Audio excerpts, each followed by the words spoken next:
Ready in bed, reading a book, a large bowl of popcorn by her side, when Jenna came into the bedroom later that night. She sat down at the foot of the bed. Meredith held up the bowl. "Want some?" Jenna helped herself to a handful of popcorn. She had come to tell her mother the truth, to tell her how she was responsible for her father's death. She wanted to tell her mother how sorry she was for everything that had happened, but she had no idea where or how to begin. If there was anything good that had come out of all this tragedy, it was that for a while, anyway, Jenna and her mother had begun to grow closer. Over the past 2 months, they had somehow managed to put aside their differences through an unspoken agreement, and Jenna found that she was grateful for this fragile truce. Now she couldn't help wondering if that was about to change. She had no idea how her mother was going to react, so she tried to brace herself for anything: shock, tears, outrage. She fully expected her mother to hate her. Meredith pulled back the covers on the other side of the bed. She patted the space beside her. Jenna kicked off her shoes and wiggled down beneath the blankets. She felt 5 years old again. She took another handful of popcorn, glad to have something to keep her mouth occupied. "Is something wrong?" her mother asked. It was eerie the way her mother could sense things like that. Jenna looked at her and nodded. "I have to tell you something. When I was with Jason tonight—" She stopped. How could she tell anyone, especially her mother, what she'd found out? "Are you and Jason having problems?" Jenna shook her head. "No. Well, at first, but—" She tried to explain about the panic attacks, how she had felt whenever she was around Jason lately, but it wasn't coming out right. Her mother inched closer to Jenna and put her arm around her. "You don't have to talk about it if you don't want to," she said gently. "I just wish you had let me know about these attacks earlier. Why don't I call Dr. Campbell tomorrow and make an appointment for you? Maybe he can help." "Mom, you don't understand. I think the attacks are gone now, because I know what caused them." Jenna began kneading the blanket with her fingers. "What?" Meredith stroked Jenna's hair. "It's my fault Daddy's dead," Jenna said, forcing back the tears because she did not want sympathy. She didn't deserve it. "And I'm sorry, really, truly sorry." Her mother looked confused. She shook her head. "What in the world are you talking about?" So Jenna told her what had happened earlier that evening, what she had finally remembered about the day her father died.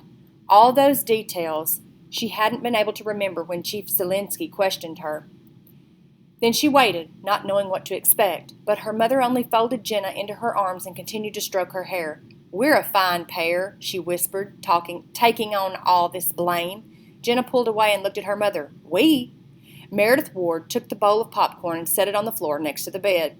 "For weeks, I've been thinking that if I'd gone outside and called Charlie myself, instead of waiting for you to do it, I could have saved him. I keep thinking maybe none of this would have happened. But, Mom, I'm the one who wouldn't get off the phone," Jenna said. Her mother held up her hand as if to stop her from saying anything more.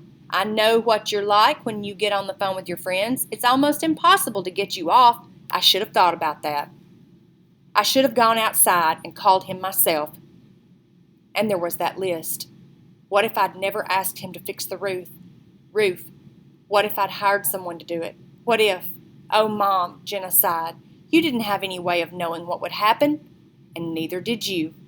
Her mother gave Jenna's hand a squeeze and smiled.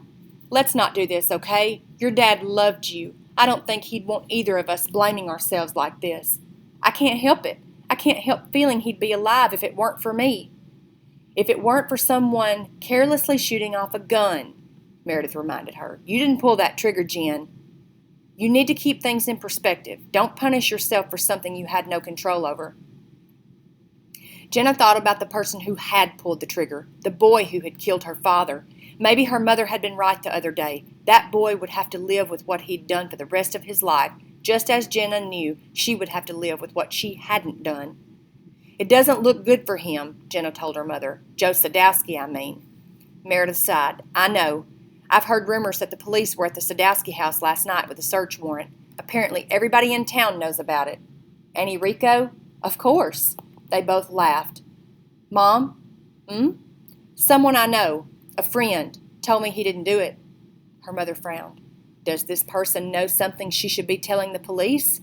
"I don't know, but the thing is, I think I believe her."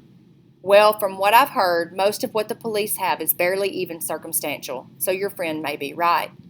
Jenna listened to her mother as she went on to speculate about the boy who might have fired the gun. But Jenna could not seem to let go of her own part in the tragedy, even though her mother had tried to assure her that none of what had happened was her fault. And there was something else, something disturbing. For whenever her mother mentioned the boy, the face that flashed into Jenna's mind was no longer some imagined face. It wasn't the face of some monstrous criminal. Nothing like that. And surprisingly, it wasn't Joe Sadowski's face either. Because the face she kept seeing, over and over, no matter how hard she tried to block it from her mind, was the familiar face of Michael Mackenzie.